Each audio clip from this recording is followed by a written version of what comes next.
femme, que fais-tu en Nouvelle-France? Il n'y en a pas ici. Je sais pas, je suis où? Et en quelle année sommes-nous?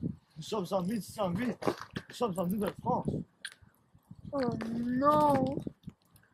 Mais quelles sont ces étoffes?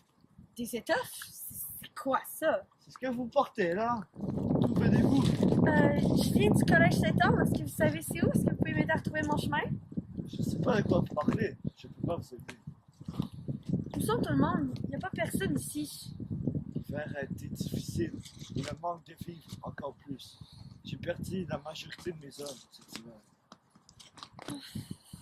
C'est qui ça? Oh non! Pas un autre Amérindien! Que fais-tu ici pour rien d'Amérindien? Retourne sur ton territoire! Une terre, c'est une terre, c'est à tout le monde. J'ai mon territoire, tu as ton territoire. Maintenant, retourne sur le tien. Ben, techniquement, on était ici avant vous. Fait que normalement, c'est à nous. Nous nous sommes battus, nous avons gagné. Donc laissez-les tranquilles et retourne sur ton territoire. Il fait tellement froid ici. Comment on fait pour vivre? Nous avons besoin de fourrure. Si vous voulez, je peux toujours aller chercher ce vaurien amérindien pour obtenir une autre fourrure. Merci beaucoup. Amérindien, reviens ici. Je veux faire une petite troque avec toi. Ok. J'ai une fourrure. Je te demande 2 chaudrons. Non, 2 chaudrons. C'est quoi cette arnaque? Un chaudron, une fourrure. C'est comme ça que ça marche avec moi. Ok, c'est bon. Alors.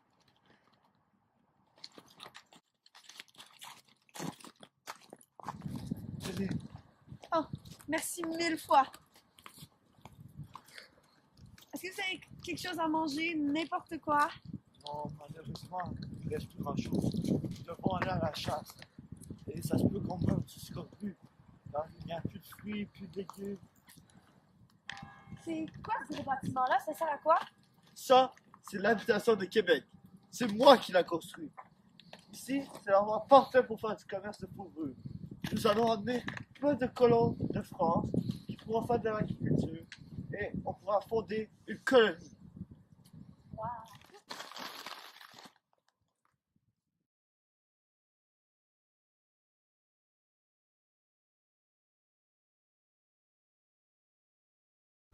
À cette époque, c'était le temps du troc. Donc, les Européens et les Amérindiens échangeaient entre eux pour avoir des outils, des objets de chasse et des fourrures. Pour faire cela, il y a eu l'habitation de Québec qui s'est construite. Puis ça servait pour le commerce et pour héberger les colons français en hiver.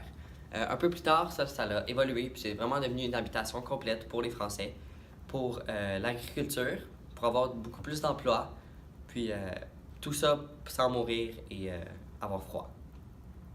Lors de la fondation de Québec, un des plus gros problèmes, un qui empêchait la colonisation de cette région, était le climat rigoureux du Québec ainsi que les hivers longs, ce qui n'était quelque chose de pas présent en France.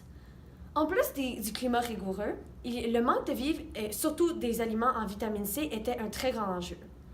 Le scorbut, une maladie due à une carence en vitamine C, ainsi que le climat rigoureux, était une des principales raisons pourquoi Samuel de Champlain et ses hommes ont eu beaucoup de difficultés à s'installer à Québec. À cette époque, le Québec venait tout juste de commencer de se faire peupler, donc le taux de hommes à femmes était très inéquitable. On ne pouvait pas fonder une colonie en y envoyant des jeunes hommes célibataires et des militaires, puisqu'ils reviendraient tous dans la mère patrie. Donc, en 1665, l'intendant Jean Talon a effectué le premier recensement général de la colonie lorsqu'elle avait seulement 3000 habitants.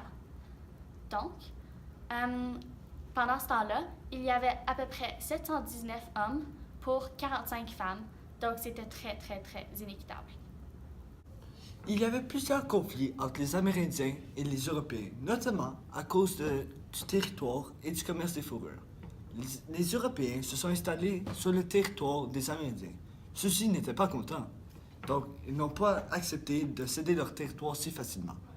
Également, le commerce des fourrures a créé plusieurs conflits, notamment à cause de la concurrence. Donc, au début, on voulait apporter une fourrure de castor, mais on n'en avait pas. Fait que finalement, on a pris de la peau de mouton, sachant qu'il n'y en avait pas dans ce temps-là, parce qu'il n'y avait pas de mouton en Amérique. Fait que c'est ça. La peau de mouton représente un peu la fourrure de castor. Puis le pot, la marmite qu'on a utilisée, c'est pas vraiment une marmite de l'ancien temps, c'est vraiment récent, mais on savait que dans ce temps-là, tu sais, c'était plus vieux. Donc c'est ça.